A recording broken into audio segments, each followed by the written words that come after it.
I'm glad you're here. This is the headquarters of the Nightingales, cut into the mountainside by the first of our kind. We've come to seek the edge we need to defeat Mercer Frey. If you'll follow me, I'll try to explain on the way. She's the mistress of night and darkness, and the patron of every thief in Tamriel. Nocturnal isn't one for worship and reverence. There are no priests and no sermons, no services and no alms. She influences our luck, and in return, demands payment. You're closer to understanding than you realize. The only difference is she doesn't demand payment in the traditional sense, and sometimes the cost can be quite high. Whether you know it or not, Nocturnal dictates how well we perform as rogues. Again, you have to think differently. Haven't you ever noticed how our luck behaves? Like a novice picking an impossible lock, or a blind man suddenly turning to face you as you reach for his pocket. It's through these subtle means that Nocturnal influences us. Nocturnal's whim is the greatest mystery to everyone. There have been volumes written on the subject. Does she exact payment when we die? When we suffer, does she revel in our misery? No one knows. The return certainly seems worth the risk, though. This way, please.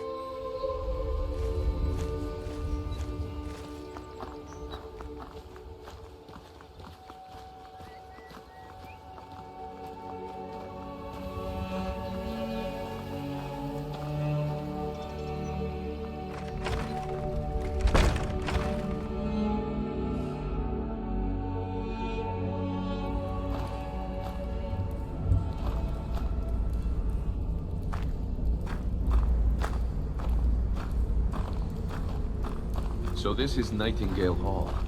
I heard about this place when I joined the guild, but I never believed it existed. The assumption that the Nightingales were just a myth was seeded within the guild on purpose. It helped divert attention from our true nature. What's wrong, Brynjolf? I can almost hear your brow furrowing. I'm trying to understand why I'm here, lass. I'm no priest, and I'm certainly not religious. Why pick me? This isn't about religion, Brynjolf. It's business.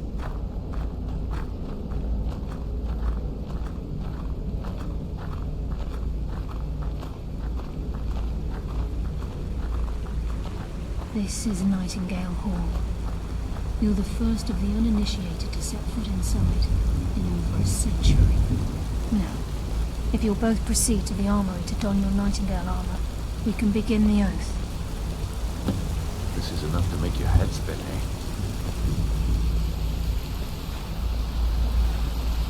You appear hesitant to don your Nightingale armor. Let's try.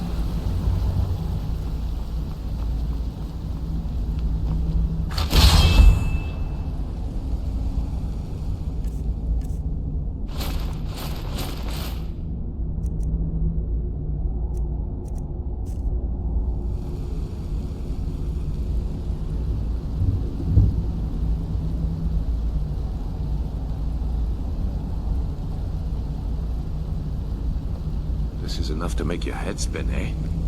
You appear ready for the oath. I think we should trust the lass and take the deal.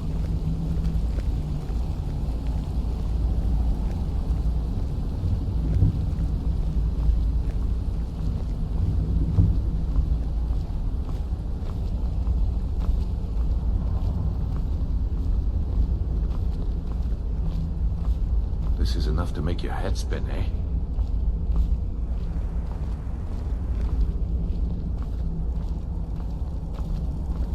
This is enough to make your head spin, eh? Okay, lass. We've got these get-ups on. Now what? Beyond this gate is the first step in becoming a Nightingale. Whoa there, lass. I appreciate the armor, but becoming a Nightingale? That was never discussed. To hold any hope of defeating Mercer, we must have Nocturnal at our backs. If she's to accept you as one of her own, an arrangement must be struck. What sort of arrangement? I need to know the terms. The terms are quite simple, Brynjolf. Nocturnal will allow you to become a Nightingale and use your abilities for whatever you wish.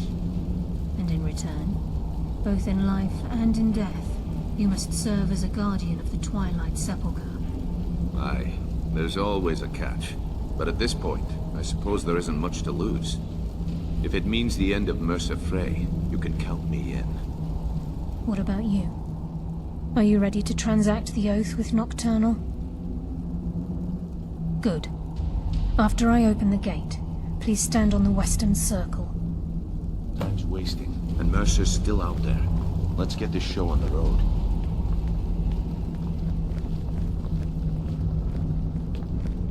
This is enough to make your head spin, eh?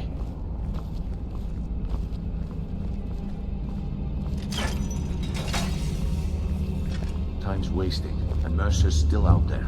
Let's get this show on the road.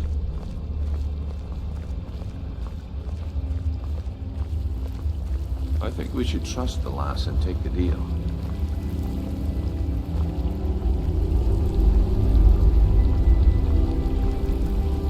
I think we should trust the lass and take the deal.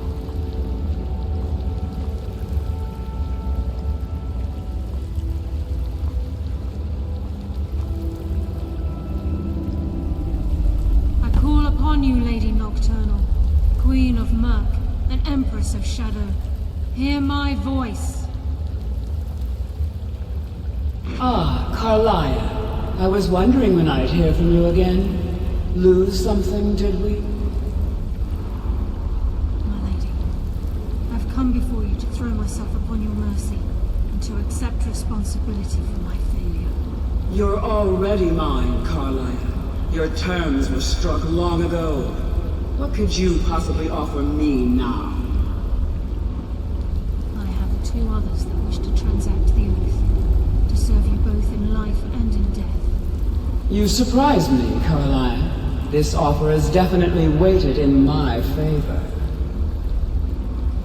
My appetite for Mercer's demise exceeds my craving for wealth, Your Grace. Revenge. How interesting. Very well. The conditions are acceptable. You may proceed. Lady Nocturnal, we accept your terms. We dedicate ourselves to you as both your avengers and your sentinels. We will honor our agreement in this life and the next until your conditions have been met. Very well. I name your initiates Nightingale, and I restore your status to the same, Carlisle. And in the future, I'd suggest you refrain from disappointing me again.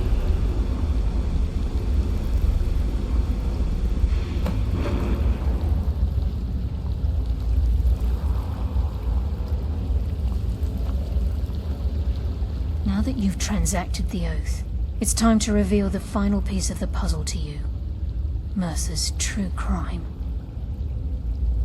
Mercer was able to unlock the Guild's vault without two keys because of what he stole from the Twilight Sepulchre, the skeleton key.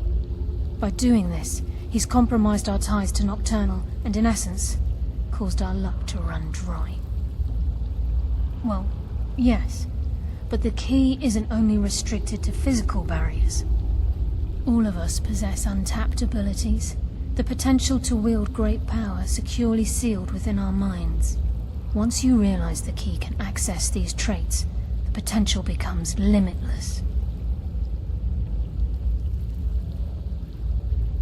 Good. Then you understand why this is about more than just Mercer's lust for power. If the key isn't returned to its lock in the Twilight Sepulchre, things will never be the same for the Guild. As time passed, our luck would diminish to the point of non-existence, and whether you know it or not, our uncanny luck defines our trade. Very true. In our line of work, it's quite rare we set out to return a stolen item to its rightful owner. Before we depart, Brynjolf has some business to discuss. I suggest you listen to him. Listen, lad. There's one last piece of business we need to settle before we go after Mercer. The leadership of the Guild. Carlia and I had a long discussion before you arrived here. Thanks to your efforts, Mercer's treachery has been exposed. After we deal with him, all that remains is restoring the guild to its full strength. As a result, we both feel that you have the potential of replacing Mercer as leader of the Thieves' Guild. I've been at this game a long time, my friend. A long time. I've stolen trinkets from nobles and framed priests for murder. I'm good at what I do, maybe even one of the best, but it's all I know. I've never been one to lead. Never desired it, never cared for it. Don't want it.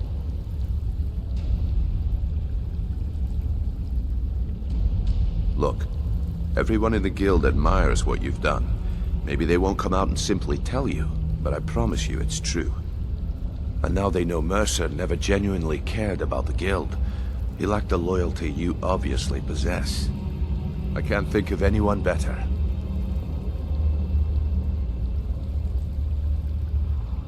Well, we have a bit of an errand to run before your coronation, so don't get sentimental on me now. Then it's decided. When this is all over and Delvin's contacts assure me that we've regained our footing in Skyrim, we'll handle the details.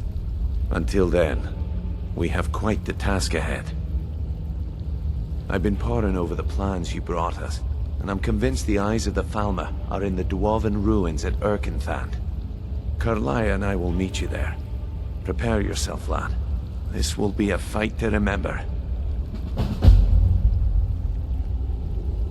Until next we meet, lad.